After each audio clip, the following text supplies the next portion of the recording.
بسم اللہ الرحمن الرحیم، آپ دیکھ رہے ہیں ہمارا یوٹیوب چینل روحانی دستک۔ بیماریوں میں کچھ بیماریاں اور کچھ امراض ایسے ہوتے ہیں جس کی وجہ سے انسان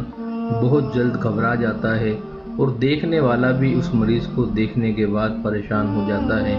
اور اس مرض کی صورت میں اس کے ارد گرد موجود لوگوں کے ہاتھ پاؤں پھول جاتے ہیں۔ ایسے ہی امراض میں سے ایک مرض نکسیر کا چھوٹ جانا ہے۔ اس مرض کے اندر اچانک سے مریض کی ناک سے خون جاری ہو جاتا ہے اور دیکھنے والا پریشانی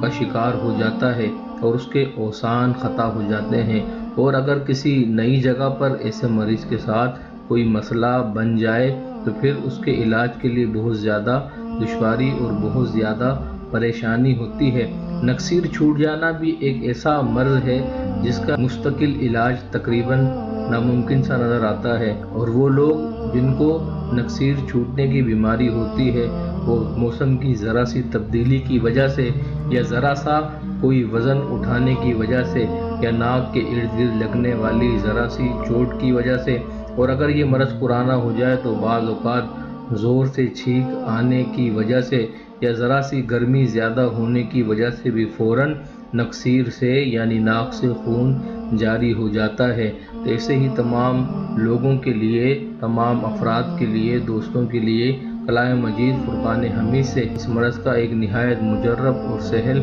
وظیفہ لے کر حاضر ہوئے ہیں۔ اگر آپ اس کو ہمارے بتائے ہوئے طریقے سے عمل کرتے ہیں تو انشاءاللہ تعالی اللہ تبارک و تعالی اس سے آپ کو نجات عطا فرمائے گا۔ اگر کسی کو نکسیر چھوٹنے کا عارضہ لاحق ہو اور علاج معالجے سے آرام نہ ملتا ہو،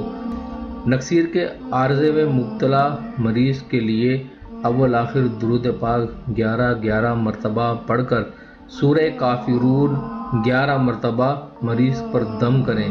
درود پاک آپ کوئی سا بھی پڑھ سکتے ہیں، اور درود پاک پڑھنے کے بعد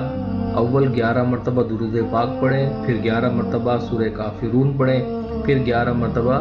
درود پاک پڑھیں اور مریض پر دم کر دیں۔ انشاءاللہ تعالی چند دن کی مستقل مداومت کے ساتھ اس عمل کو کرنے سے یہ مرض دور ہو جائے گا اور اللہ تبارک و تعالی آپ کو اس سے شفا عطا فرما دے گا۔ اگر کوئی اس مرض کا پرانا مریض ہو تو ایسے مریض کو چاہیے کہ کم از کم 21 روز متواتر اس عمل کو کر لے، انشاءاللہ تعالی اللہ کریم اس کو شفا عطا فرمائے گا۔